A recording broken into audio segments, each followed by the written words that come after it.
Have you ever heard the word fascism, then felt, wow, this is must a very heavy historical matter? Relax. In this material session, we will completely remove this fascist concept using a metaphor that is definitely very related to your daily life at school. We won't just read boring textbook. So, let's get started, friends! Have you ever been in a mess in your class? For example, there is no teacher. Friends are running around. Some are fighting, some are crying because their stuff is gone. Homework is back, and none of them understand how to do it. Wow, it's really confusing, right? Everything is stressful and the atmosphere is out of control. In a moment like this, you must only want one thing, right? There is someone who can make the class calm and tidy again. Well, the feeling of despair and need for help is what will be the key for us to understand today's history. Okay, let's go to the first part. School that is in trouble. Just imagine the mess of the class earlier is not just a classroom, but the condition of the whole world after 1980. The First World War was just over and the impact was really bad. A lot of adults lost their job. This is familiar to students who failed the exam continuously, felt that their future was bad. Then the price of food also very high until the families were hard to eat. Just like school children who are very hungry because the canteen is closed.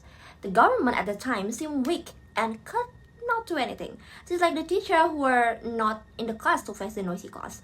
It has both people at that time feel scary and then frustrated and then stressed. But there is one important point that we must remember. Sometimes it's easy for us to think, wow, people in the past, why did they choose a leader who turned out to be cruel? But the story is not that simple, friends. There are not people who suddenly wake up and decide to become a criminal. Not like that. They are just ordinary people who have lost hope from the government, are fighting against poverty, and no matter how desperate they are, they just want a safer future for their family. This is the result of the decision to open the way for something completely new. Moving on to the second part, the chairman's sweet promise. When a class or a country in a mess, it's like a gold medal for a charismatic person to show off. Imagine there's a student who suddenly goes up to the table in the middle of the super noisy class and then shouts, "Follow me, I'll fix all this. I'm sure no one will dare to disturb you anymore and our school will be best." Wow, there must be a lot of students who are stressed out and immediately go to support him, because his speech are very promising a better future. In reality, after World War I, leaders like Adolf Hitler in Germany and Benito Mussolini in Italy did exactly the same thing. They promised to rebuild the economy, they promised to make a lot of jobs, make the military stronger, and restore the country's dignity. They offered a sweet promise of stability and the most desired thing of the people at the time. Entering the third part, looking for the black sheep. This ambitious class leader is smart. He knows that a sweet promise is not enough to make people really obey. They need a strong psychological trait, namely looking for others to be blamed. Our class leader may even point to a small group of the students in the corner and say, "This is all their fault. They are the ones who make our class messy and take over our duties." Part 4. Strict rules without freedom.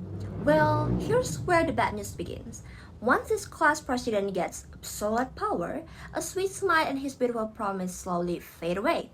This is called the catch and release tactic. The catch and release was a promise of prosperity, like cheap food, a lot of work, and a safe school. But in reality, the leader instead turned into a dictator.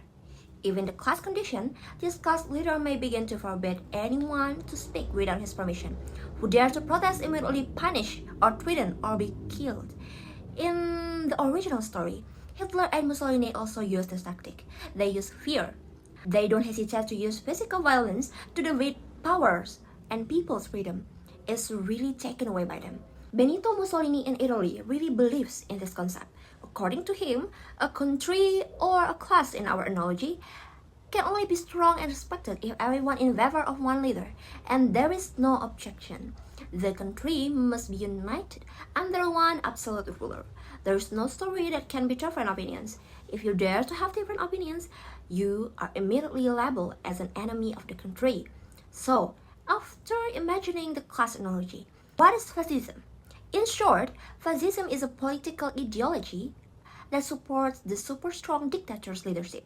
the very extreme pride of the country, and strict control over the lives of the people. The point is, the differences of opinion are not allowed at all. Lastly, part 5, simulating the Great World War. Unfortunately, this story does not stop within the border of their country. Class leaders who are dictators are not satisfied for a long time and want to rule other classes at the school.